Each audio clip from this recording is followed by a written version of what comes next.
Shalom, this is Sharban Sharala, Isaac Kemp. And first and foremost, I'd like to bring praise, honor, and glory to the Father and the Son, in proper true Hebrew tongue. Call I am La, Yahweh Bashima Shai, Bashem Harakako, that's my mouth. Also, done to the elders and apostles of GMS. And then my honors to my other as well, Oharwa Masharala. Peace and blessing one third, and so they sit off for it.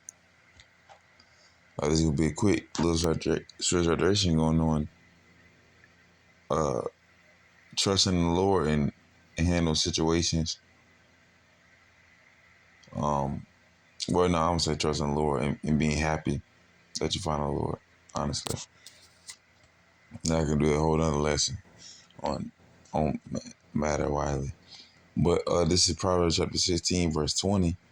He that handleth a matter wisely shall find good, and whoso trusts in the Lord, happy is he.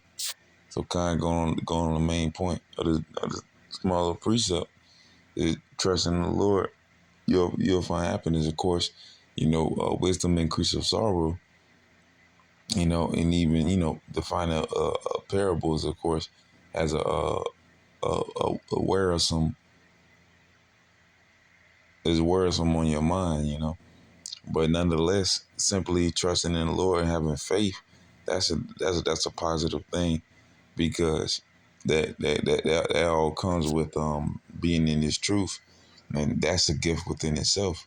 That's something to look up to, look up for, because that's something that you should be glad in, that to have the Lord in your life, and to know that the Lord is looking out for us, and that we're not just alone. We're not doing everything ourselves. 'Cause, mainly for our people. 2/3 of our people.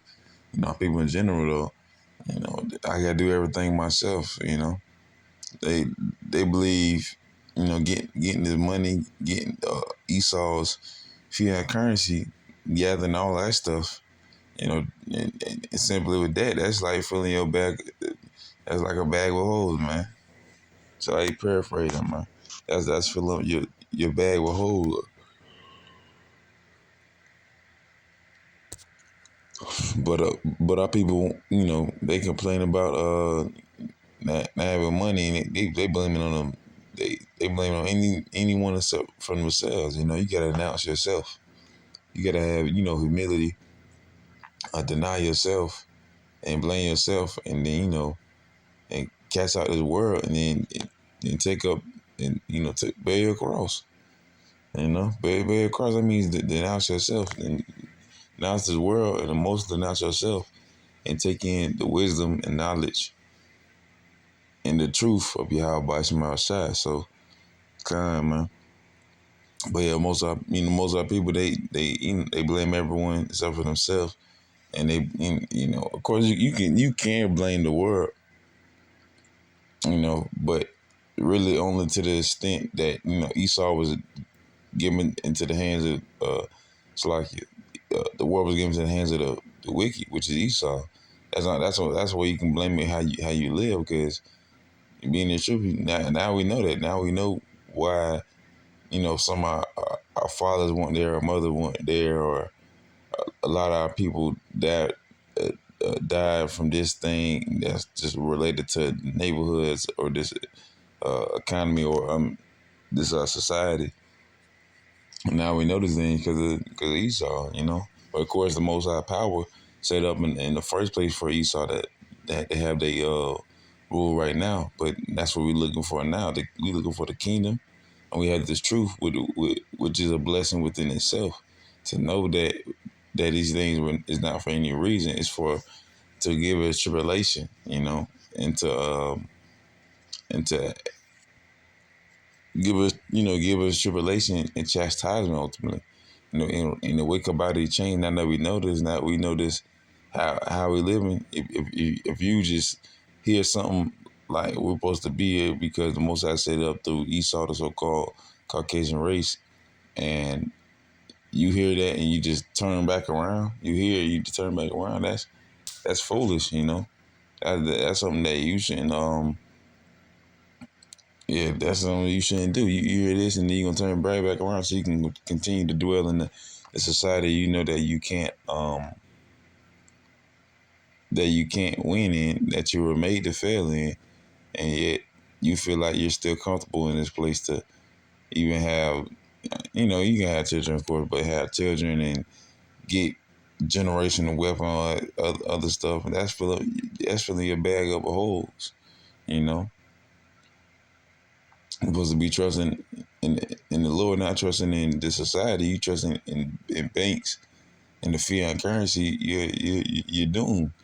You need to buy some gold or some silver or something, or buy some other stuff. But it's like you, but just a bag with whole. I mean, just having the American dollar ain't gonna do you no good. You ain't gonna be able to serve the Lord with your money, you know. And in the times of trouble, in Jacob's trouble, a dollar collapse. You ain't gonna have none of that money. You gonna have to use it as fire, you know. You gonna have to burn it or something like that. You know how they did with the 1920s, I believe. I don't even want to say I believe, but yeah, Great Depression. They was using money as wallpaper and making dresses out of it.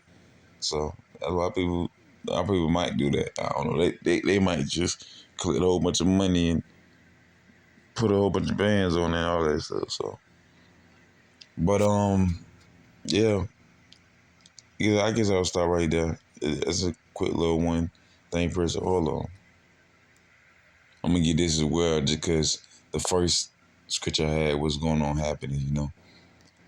Proverbs chapter 15 verse 13. A merry heart maketh a cheerful countenance.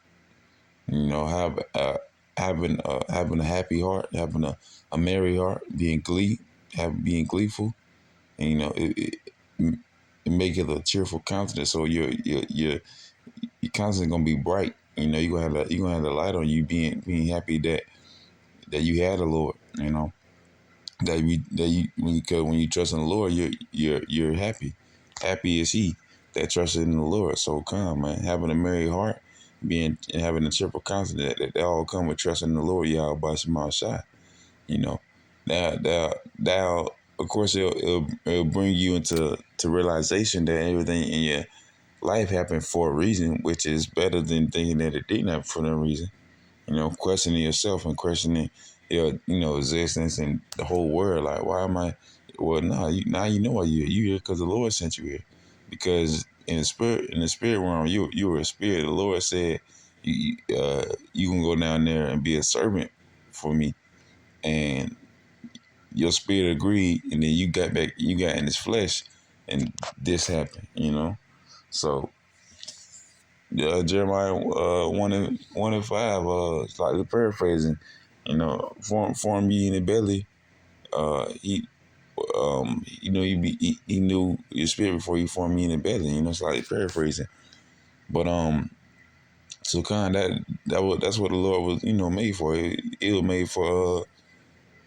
It's like that's what we was made for. We was made to serve the Lord. You know, and then our people, and then the society, of course, Esau twisting it. But I'm going to get it right here. A merry heart maketh a cheerful countenance, but by sorrow, it's like it. But by sorrow of the heart,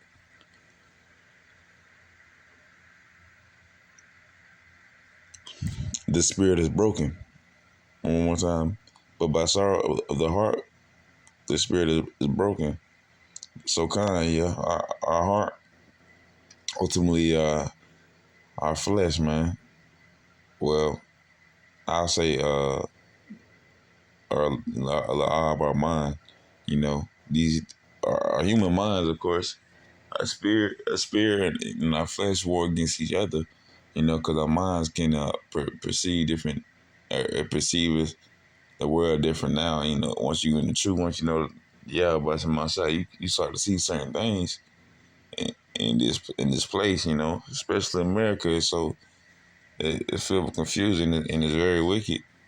So you see everything that's wrong, and then you just look, and then you can see nothing good in this place. You can see good in people's hearts and everything. And once you have sorrow in your heart because of how things are in this place right now, And, it can be vexing. Your spirit can be broken, and but that's just simple. That's a simple vexation, you know. But of course, believing and trusting the Lord, that and I ain't going on, having a broken spirit, So I ain't gonna get into that too much. But um, trusting the Lord is making sure that you happy and you have a merry heart, and making sure you got that the glow on you, that cause you have a cheerful countenance, that's bright, you, you smiling, but you still a man, woman, a child. So man, you still being bold, telling people, America will be destroyed. Name the Most High Yahweh, his son named Yahweh Shai. Place going to be destroyed by 200 million missiles. It's gonna hit this place. That's gonna hit this place, and you have a whole smile on your face, being cheerful that you told somebody this because the blood off your hands. But yeah, those were a few scriptures I wanted to get for this little spiritual hydration. Quick little spiritual hydration. But kind that was it right there. Yard desire that was edifying spiritual hydration. To keep you moving and pushing and being good faith, and be a little cheerful. Because that's what it's about. Trusting the Lord, y'all. By my shot to the end, because we almost here. We're almost at the door. With that, I want to say shalom.